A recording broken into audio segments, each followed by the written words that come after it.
Hello everybody, this is Andrei. Welcome to the Marketing Innovation Show. Today with us we have a very special guest. His name is Stefan Gergely. He's a partner in Under Development Office, a product-oriented development agency. He's a growth hacker and a serial entrepreneur. Stefan, how's it going? Hey man, I'm all good. How about you? Very good, very good. In lockdown, staying home.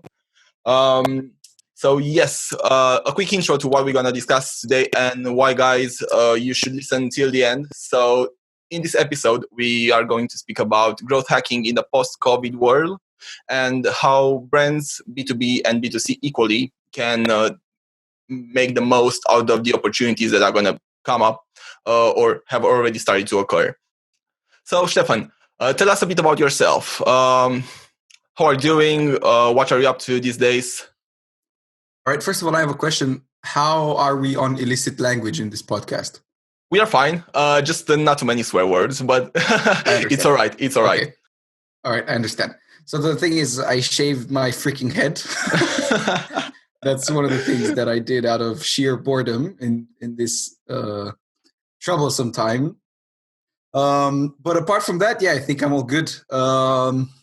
Luckily for us, people working in the tech world, and I think in your domain as well, it's okay because we can work from home a lot easier than a lot of other companies can. So I think the only thing we really have to deal with is just boredom, to be perfectly honest. And that's pretty much it. So all good. Business-wise, things have slowed down, but not very much. I think that's the case for everyone. And so you asked me to say a little bit about myself. I think I'm going to be speaking on this podcast from the standpoint of two of the positions that I'm in. One of them is one of the co-founders of Under Development Office, a partner at Under Development Office. Under Development Office is a mobile, web, and blockchain development agency that's very product-oriented. So one of the things we did very early on is we decided to focus a lot on products and not only on how efficient we outsource our developers. That's one of the key differences that got us working with blockchain technology very, very early on before the entire ICO hype. And it brought us to be regional leaders in this space. And that's what allowed us to grow very much, is because we focused on this very cutting edge technology because of this mindset of ours. And so I've got this experience of an agency behind me, as do you. It's just that in different domains. And then I'm also right now founding a new venture that's called Dimely, which is a data company. We believe together with my co-founder, Augustin, we believe that data is the driving factor of the economy of the very near future. And we want to build a platform where people can transparently monetize their data and to also promote their products to the niches they truly want to get to very closely interact with their target market, find their target market, do very cheap and easy market research. But we'll get more into this as the podcast develops. Super. Okay. So what I think we can start with, and I think is a nice starting point just to get everybody aligned and on the same level, is the notion of growth hacking. Now, I know because we had this chat a couple of times before, also speaking at conferences and so on. So you had some really, really nice success in this niche or in this tactic, to call it so. Let's set the basis, let's say, for the discussion, and tell us what you think growth hacking is. Sure. It's a question that I get asked quite a lot to define growth hacking, and I'm not really biblical in how growth hacking is defined, to be honest. Fundamentally, it's growth. It's marketing, but we call it growth hacking because there are certain components of marketing, as you very well know, that are already defined. They already go by some form of book. There are some recipes for it. Run Facebook ads. When do you run Facebook ads? When you've got normally when you've got an incoming source of revenue, then you calculate how much of that you run. You train Facebook's pixel to give a certain outcome. There's certain procedures. There's certain ways to go about it that are more or less guideline. Growth hacking comes in and basically deals with everything that is growth and that is outside of that. That requires a lot of intuition, crazy ideas, things that procedurally are not defined or pre-established to work.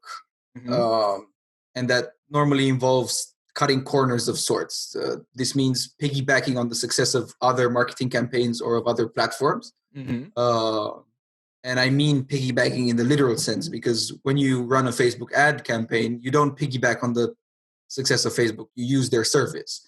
But when you launch a campaign on Reddit to try to convince people to come into your website, and you do it in a subreddit that's trending, for instance, that's piggybacking on Reddit's success within their own internal structure. Yep. So I would define it as everything that goes outside of this more or less traditional marketing framework, but that's equally important. Super. Thanks a lot. Yeah, I agree to most of what you said. I think just in order to give the context of our discussion when we go into the trends area. So let's discuss a few of the more popular cases of growth hacking that you maybe stumbled across, or maybe some of your successes as well with previous and current projects. And from here, let's go a bit into, so we can kind of ping pong on this for a bit, and then let's go into what you think would be some good channels that our listeners can have a look at and can keep an eye on for the upcoming months that maybe could be very good potential channels for increasing the return on investment. So let's see a couple of examples. What you found worked very well in the past? Growth hacking, I think, is very domain linked or domain specific or domain dependent. That's the correct phraseology. In the sense in which, if you want to launch, and let me think ahead so I don't say anything foolish. If you want to launch a pretzel stand, okay, you're not going to use Product Hunt, right? That's the sort of thing. Like, there are very few growth hacks you could use Product Hunt for. The thing is, when you're thinking about launching a pretzel stand, okay, let's just give this example, right? So to define it better, let's say you want to launch a food truck that sells pretzels. Okay, all right. There's no way you're going to power your core business on Product Hunt. There's no way you're going to market your towards selling your core business on Product Hunt. You can use Product Hunt as a growth hack to enable a certain component of your business. Do you want to be the leading the leading pretzel go-to on Google search? Then maybe you can use Product Hunt for that, because Product Hunt is a good flow of traffic and you can use it for different SEO hacks. So it's really important to keep in mind and to very properly define what it is you're trying to launch. I think growth hacking, of course, actually, no, as well as traditional marketing. The reason why I don't talk that much about traditional marketing is that I don't have a lot of experience in that. So that's where I think you have to come in. My intuition dictates that is basically the same thing. You have to know very, very well what you're doing beforehand, what it is specifically that you're trying to sell. That's true. Yeah. Okay, so you mentioned, for example, Product Hunt, because what also I would like to bring to the surface here in our discussion, if there is a possibility, to see how we as marketeers or entrepreneurs can maybe find hacks or tricks that we can use apart from the growth hacking subject, little tricks and hacks that we can use in traditional marketing mixes in order to amplify our results, such as you mentioned, SEO and Product Hunt. Do you how did you use it in the past, or what was the SEO or traffic benefit that you got from it in the past? For Product Hunt specifically? Yeah.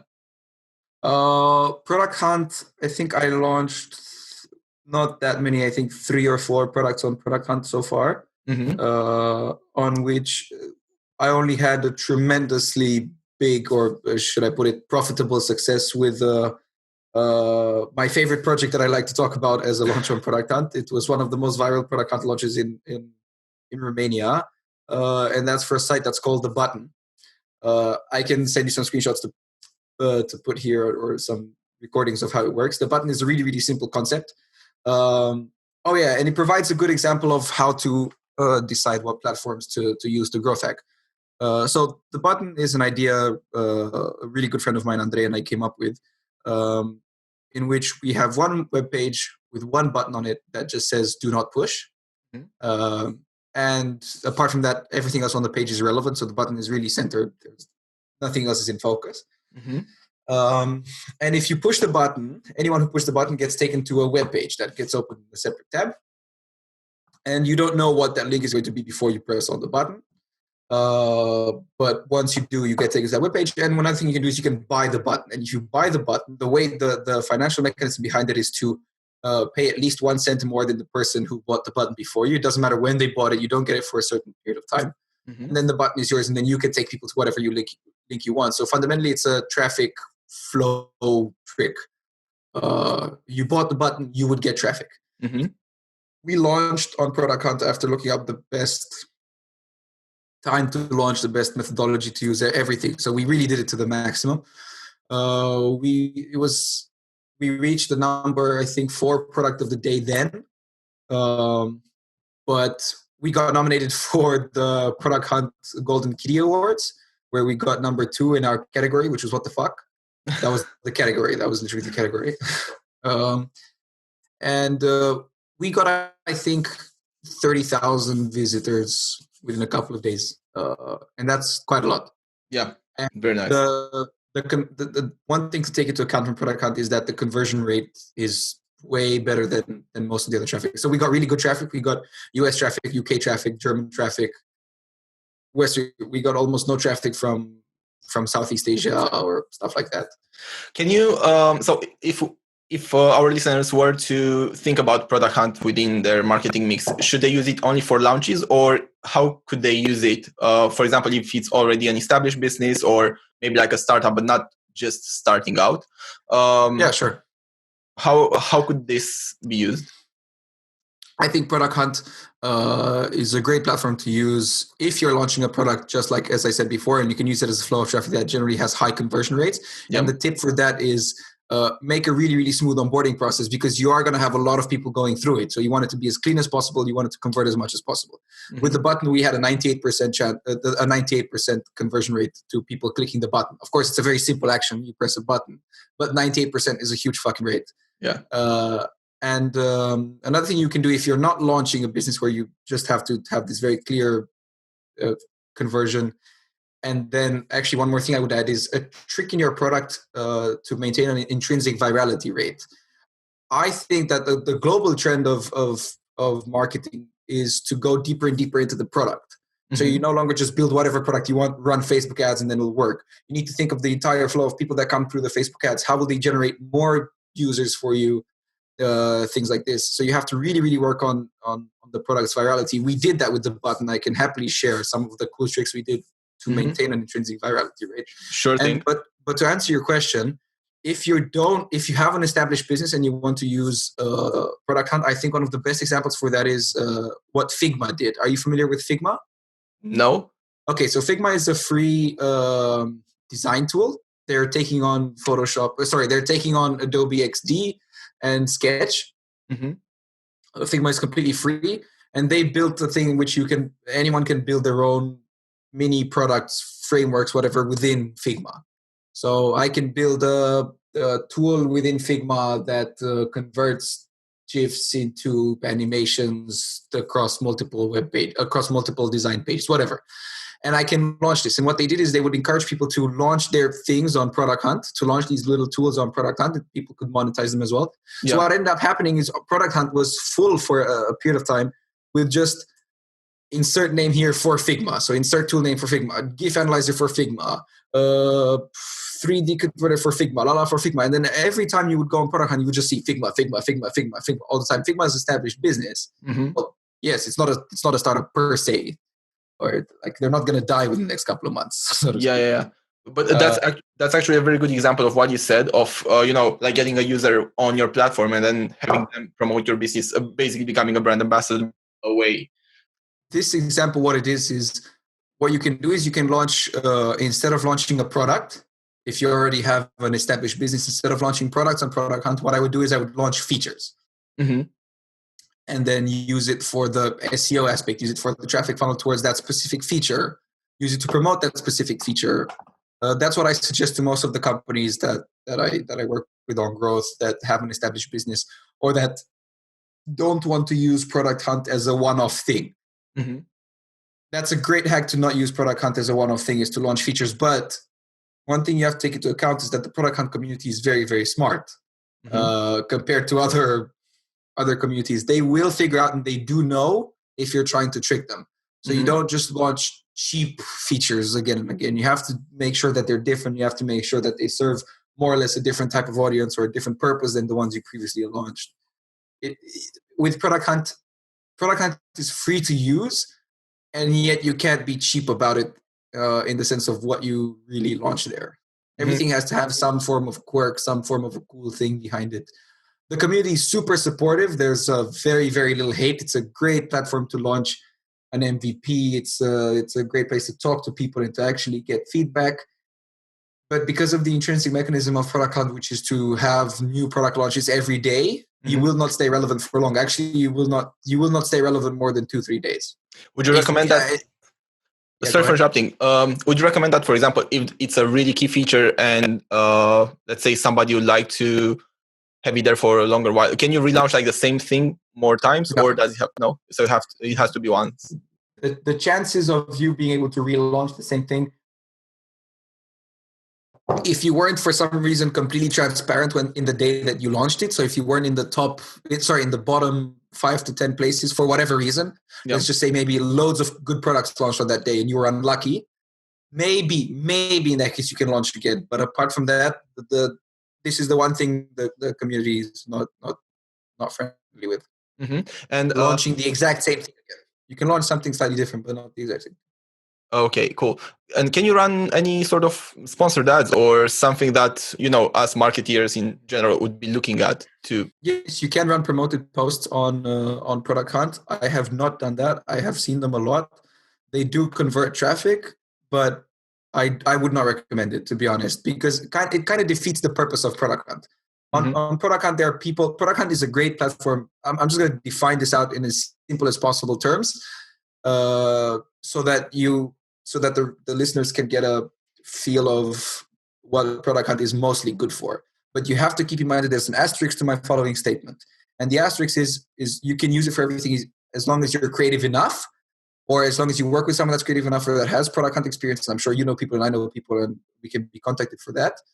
But mostly Product Hunt is good for software as a service type products that are mostly B2B, so that you sell to other creators, to other entrepreneurs. If you've got something for other people's websites that they can use to promote, so it's like a very close community, and you sell within these people.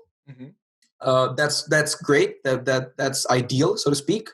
And you have to be very open and friendly and transparent about everything that you do.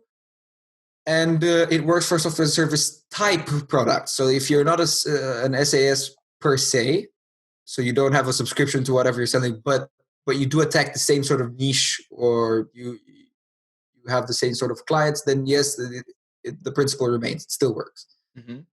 But it's very difficult to launch. It's very difficult to launch local products on Product Hunt. That's one advice I would give. Okay. Unless you're in like San Francisco. So if you want to launch a bike rental app for Bucharest on Product Hunt, the chances of you getting some form of success are very low. But it's probably very good if for example, thinking of a hypothetical scenario is, okay, so I have this little Chrome extension or something like that, and that's awesome. Yeah, and I want to get it out in the world. I could run Google Ads, or I could put it on Product Hunt and then try to show it's a good value product and get exposure to the world. Ideally, you're gonna want to do both, and you're gonna want to think of where. This is what I was touching upon earlier. How to use the traffic that comes in from different places, and it's very clear that traffic that comes from Google Ads and traffic that comes from Product Hunt are two completely different animals. Correct me if you think I'm wrong. Yeah, no, I think the Product Hunt traffic might be more curious than the Google Ads traffic, which is more purchase intent oriented, right? Is this what you mean? Yeah, that's what I mean. So therefore, I would think of ways to build intrinsic virality for my product for both of these different flows. And what does that mean? That means, for instance, in Product Hunt, you build some referral-based mechanism, because your users that are going to come from Product Hunt have a much higher chance of referring your product later, and so on and so forth, because Product Hunt is a great place to attack the pioneers, the very early adopters, the things like that. Yeah. Whereas Google Ads is not. Google Ads is where you get a much more of a mass market. So they're two completely different things. But Product Hunt is a rather small community, so there's no way you can build $1 million business on Product Hunt. It just won't work. Yeah. Sorry, a multi-million-dollar business, like actual revenue over time. Because realistically speaking, Product Hunt does not move that much money. It's just facts.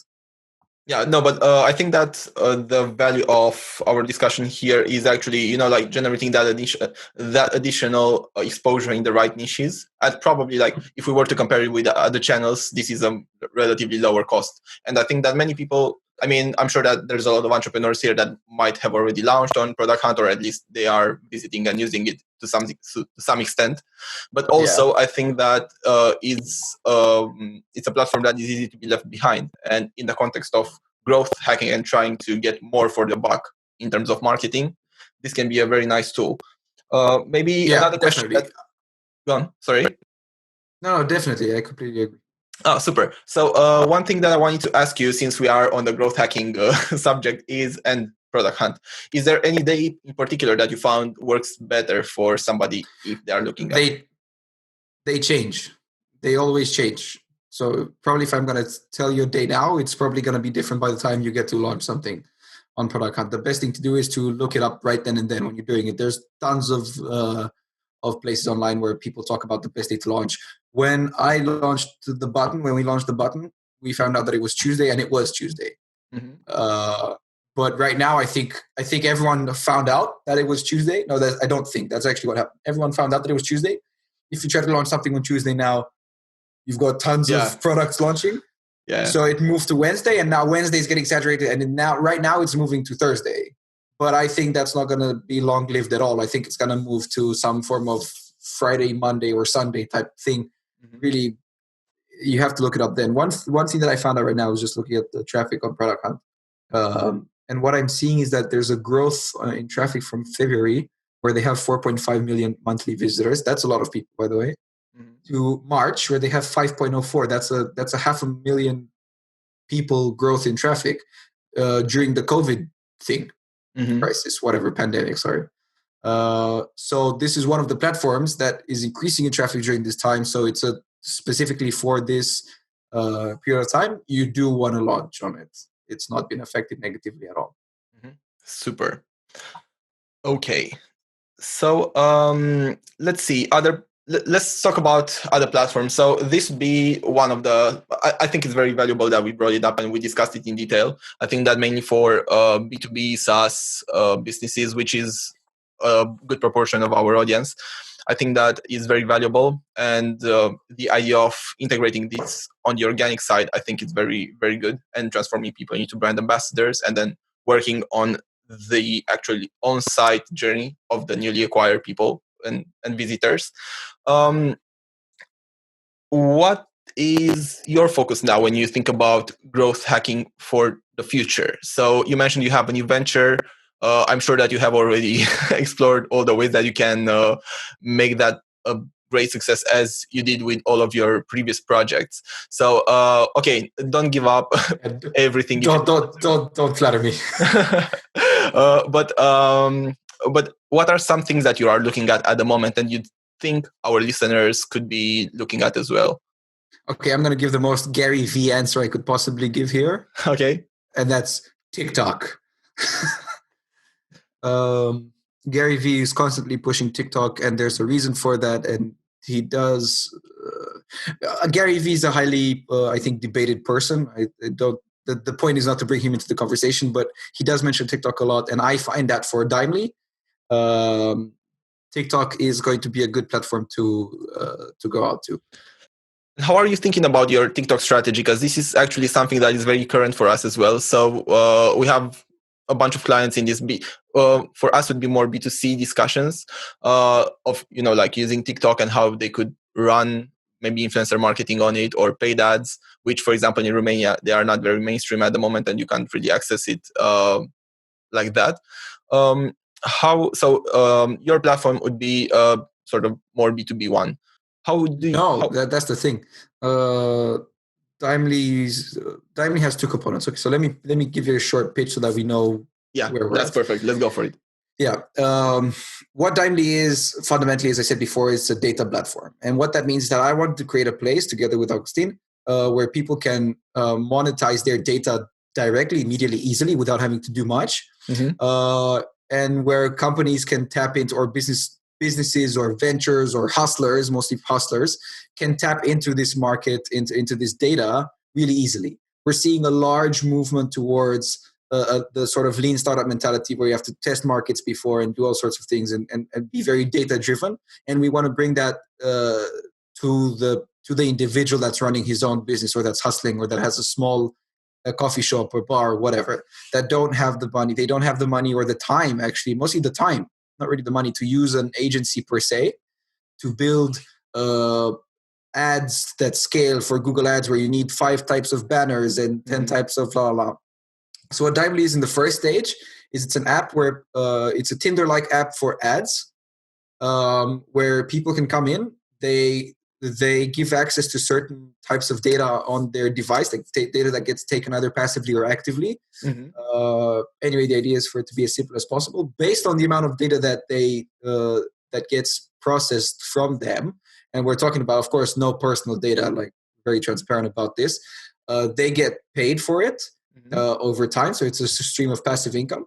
And advertisers can come in, and they can also run a free ad on Dimely. This is one of the really cool things that we're doing from the start, is that you can run a free ad, I'm actually curious to hear your opinion. Can you do that anywhere else right now? Is there any place where you can run a free ad campaign? No money paid. No, I don't think so. I hope that I would hear that. Anyway, so you can come run a free ad. At least not any of the mainstream or even remotely mainstream ones. Exactly. And what you can do on Dimely is you can run an ad. And the way you run an ad, the way we thought of this, is quite cool. A friend of mine recently opened an ice cream place. I'm just going to throw it out there, like a really, really good ice cream place, right? And they opened it up here in Bucharest. And they're a small business. They don't have a marketing agency per se. They have a designer that designed the way the whole thing looks. And what they do, and they use Instagram right now to promote quite a lot. And by Instagram, I mean Instagram stories. And the reason why they do that is because their product looks amazing. It's really delicious fucking ice cream. It's not that hard to sell. Okay, come on, give us the name. It's Friedi. We had a coffee there. Oh, is it that one? Yeah. Oh, okay. Yeah. I didn't know it was your friend. Yeah. Oh, okay. Yeah. And they take pictures of the ice cream that they make, and they post it on their Instagram as stories. And the thing is, all of them have learned. So all of the baristas, all of the business owners, everyone there has learned how to post a nice looking Instagram story with their ice cream, right? They take a photo of their ice cream. They add a little text to it, like, come to Friedi to check out this, promote, blah, blah, whatever. What I want to do is I want people to take a screenshot of that post, which they already know how to make, and then they can use it as an ad, and they can use specifically that fucking screenshot, nothing else, to run an ad on Dimely. And they can do it for free. And what we do is we target a bunch of random people with this free ad. We see how people react to it. Do they like it? Do they dislike it? What are the profiles? And then we give back to these people a profile where they can run indeed a paid ad specifically to the market that responded best. And it's super easy because we have a lot of things that a lot of data points that we can market and we can sell towards. And all of them, especially like very local businesses, that is great for local businesses. Super cool. Is that going to be available all around the world, or is it only Romania-focused business for now? We don't want to focus only in Romania, but we are going to take a more or less regional approach to our marketing strategies. But the Dimely is most probably going to be available all around the world from day one. Very cool. Okay, so let's add some links in the description here. So if you guys want to check it out, then hopefully the site is live by the time we post it. Yeah, we can make sure of that. Okay, super. So cool. We spoke about the platforms. So now let's get back to TikTok. Yeah. So now that you understand, Dimely has 2 major components. We've got the B2C part, in which we need to get people coming in and wanting to monetize their data to make money from their data and to swipe on ads. So we've got this big B2C component because, of course, we need this. But we do pay people. So that's slightly easier. It's not a lot easier. It's slightly easier because you pay people. Then we've got a B2C component, which is very important. We need businesses to come and promote their content and to make content to publish on the app, because we need people to be able to swipe through things. And then we've also got a third market that we contribute to, and that's the market research, where people just come and they buy data from Dimely. They can type in a few tags of what products they want to launch, and based on our algorithms, we give them what we believe data driven is the best target market for their product. Now for the B2C and B2B part, I want to attack TikTok because there's a lot of this hustle mentality on there. There's people that produce content, they browse content, as well as they make their own merchandise that they sell, like their t-shirts. They have a Twitch stream that they want to promote. All these sorts of things, and I find it's a very vibrant, in the now sort of platform. Mm-hmm. Like TikTok. On TikTok, you've got trends that appear today and disappear 3 days later. Mm-hmm. And I think one of the directions in which I want to take the marketing component of Dimely. So one of the directions in which I think marketing as a whole is moving is into very instant gratification type things. Mm-hmm. Like, I don't think we're gonna, only really big companies are gonna have campaigns that take months to launch, last for months, and then that's it. I think we're just going to have like quick, short things. You launch them, you try to see what you sell, you move on, you go to the next one, and so on. Mm-hmm. That's one of the things that we enable on this. So how are we, because TikTok is also a video-focused platform. So considering we are talking about a technology business, how are you going to get people to produce videos? Can we talk about it, or can you give it away? I can't give away what I know so far. We're still quite early stage in building Dimely, so not all of these ideas have been thought out. Okay. But I think the idea behind TikTok is going to be mostly around micro-influencer marketing. Mm-hmm. Because we have a component of our business in Dimely is to give people money. Referrals are a great way for us to promote and get more B2C clients and get more consumers on the app. And people have a financial incentive to bring about other people. Mm-hmm. And we can further entice this incentive until it works. And we're thinking of some ways in which, so I've got a crazy idea for a launch on TikTok, but like an absolutely crazy idea. I don't mind pitching it here. Thinking about that right now. Or pitching it, whatever. It's not. I don't need to. I'm just telling it. Yeah, just giving it away. I'm just giving it away because it's really difficult to pull off anyway. But it unfortunately, I think it will only work as a one-off in specifically this version. So I think if I pull off this version, I don't think anyone else is going to be able to do the exact same thing and have success. Mm-hmm. I think they're going to need to tweak it somehow, because TikTok or whatever launch ideas like this, they do have to always push the envelope. Mm-hmm. I noticed a trend on TikTok to lives. I know that TikTok has is very keen on promoting their live component. So people doing lives on TikTok.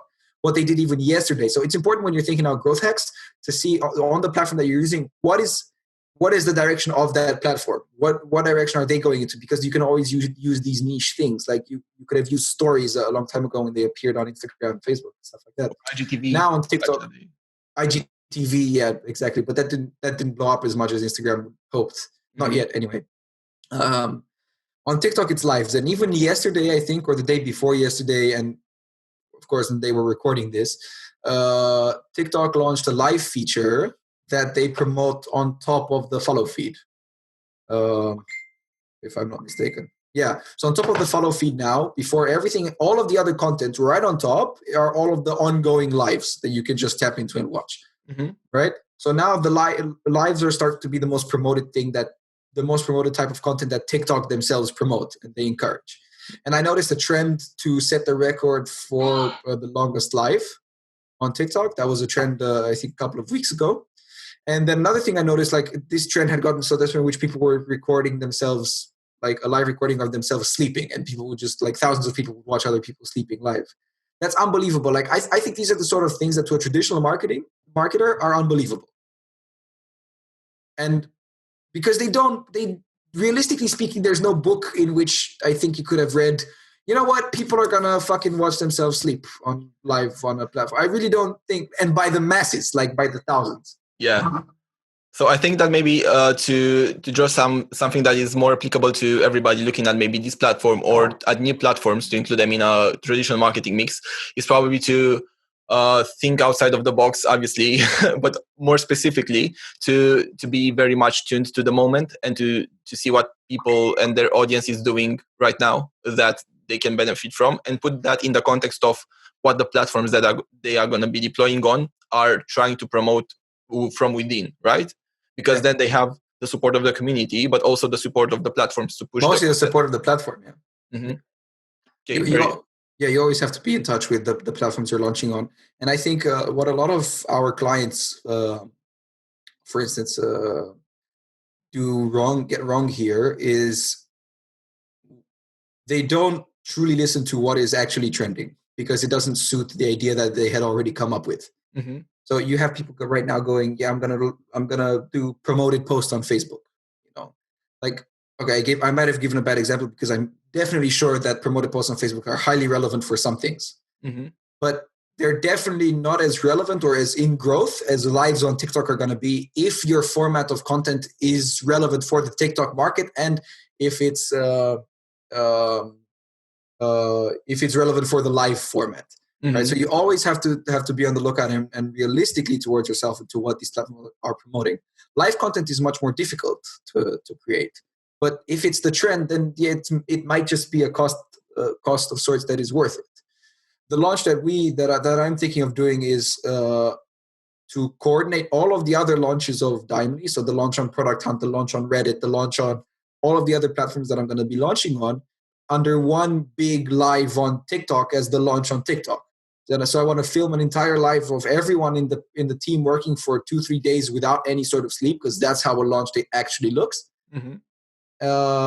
And filming that as a live and getting people to see the behind the scenes of how this product is launched and how it works, like with all the live numbers, like how many users signed up, how much money are they making, everything super, super transparent, super out in the open. And that's going to be a long form kind of live, right? Yeah, the idea is to break the record of the longest live. Oh, cool. Yeah, but this is one of the ideas. That's not the main purpose. Mm-hmm. It would be cool, but this is the sort of thing that, for instance, there are lots of people that are going to be trying to break the live record on TikTok, but they don't understand that to break the live record on TikTok, you have to talk about the technical limitations of the live limit on TikTok. Mm-hmm. There were a lot of people that were saying that I'm going to break the live and follow my live and blah blah, but realistically, what I think we're going to do here is try to talk to some people at TikTok to see, like, okay, what about the connections? What about the bandwidth? What about do you have any physical limitations? Have they already been reached? Can we push them together? Blah, blah. Unfortunately, these sorts of things, when you see them on TikTok, they might seem like they were super easy to do and they just, the guy pulled out his phone and started filming. Realistically, this takes weeks of preparation and communicating with the business and hustling and negotiations and whatever, you name it. Mm-hmm. Blood work, probably. Okay, very, very nice. So now let's try to draw, because this is one of the things that we are trying to do with every episode. So we want to get people to actually take something from this video and from each of the episodes or audio, and try to see how it can match their business, how it can help them think their strategy kind of out of the box, and maybe see what are some things that they can look at implementing or matching to their current plans that they could benefit from. So we discussed TikTok, which is something that probably many people look at, not many people start to execute towards. So this is definitely something that we also promote as an agency as well. So people paying a bit more attention, they're producing the type of content that is suited to the platform, as you mentioned. We discussed Product Hunt for B2B. What else? What else do you think would be noteworthy and would be something actionable that people can take and can go and execute on it by the end of this week? I'm just going to give you an idea that I had that I didn't get a chance to execute on yet, and that's Byte. Byte is the former Vine. You know Vine? Mm-hmm. And how Twitter bought it and killed it? Well, the founders behind Vine launched a new platform called Byte. Now, this is a very interesting opportunity because It's a platform that is more or less, it's a new platform. They launched, I think, a month or two ago at best. And it's one of the very few social platforms that you have that are very early stage right now, that you have more or less of guarantee that they will reach some level of success. So I'm not saying they're going to overtake TikTok. I'm not saying anything along the lines of that, but they will reach some form of success because the guys behind Vine already had a successful venture. They're definitely going to fund this properly. They're definitely going to promote it. And if you go on Byte right now, which I suggest you do, take a look at how little content there is there being produced and how hungry they are for it. Because every time I open TikTok, I see new shit on my feed. Every time I open Byte, like till a couple of weeks ago, it was more or less the same things. And they're hungry for content. So if you can come up there and fill that niche, I think Byte is one of the platforms that you can have a lot of success on. Within, literally, because you asked me about this week, that's literally what I would do. Like, this has an expiry date for sure. Okay. And that expiry date is soon. And the markets there are probably more towards the West, so America. Yes, definitely. Europe. Yeah. Okay. For sure. Very, very nice.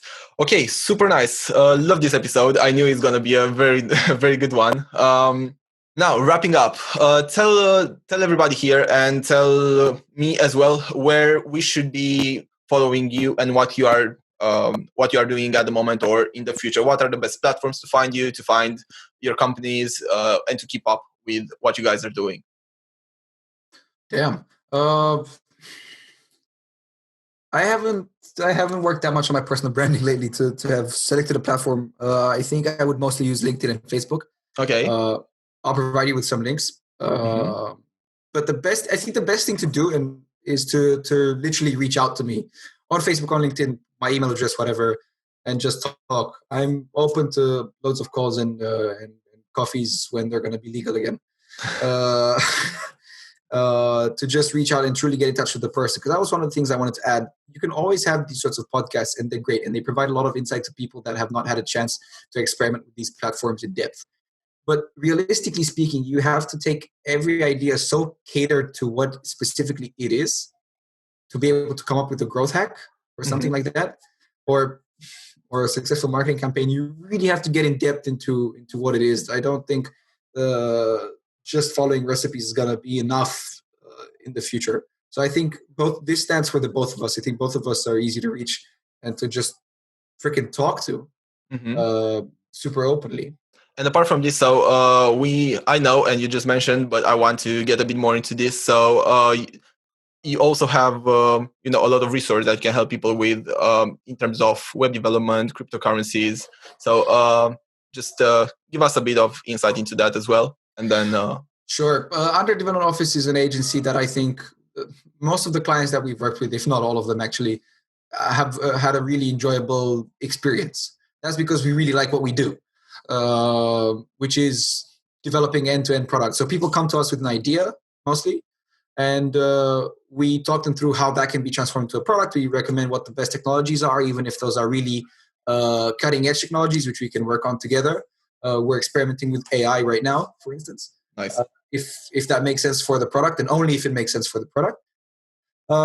Yes, we are one of the leading players in the blockchain space. So realistically speaking, if you want some people with true expertise in this area, do reach out to us. We're happy to give you a free consultation on whether this technology is really required for you in your business.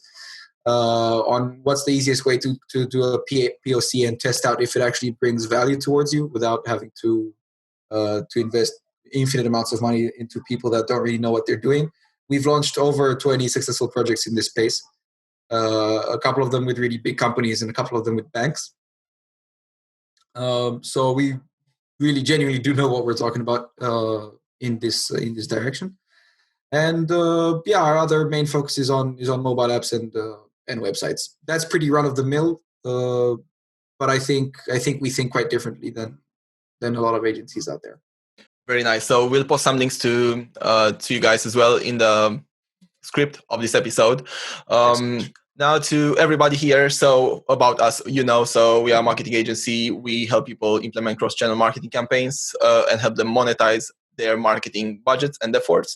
So if you guys ever need a hand, feel free to always reach out to us on Instagram, Facebook. We'll put the links below or directly by email at hello@marketiu.com. Stefan, it was a very, very big pleasure to have you here with us. Thank you for making the time, and thank you for the loads of value that you brought here. Sure. Looking forward to catching up again face to face, grabbing a coffee when it's going to be legal, as you said. But until then, have a tremendous amount of success with your launch, and looking forward to speaking soon. See you next time. Ciao, buddy. Bye-bye.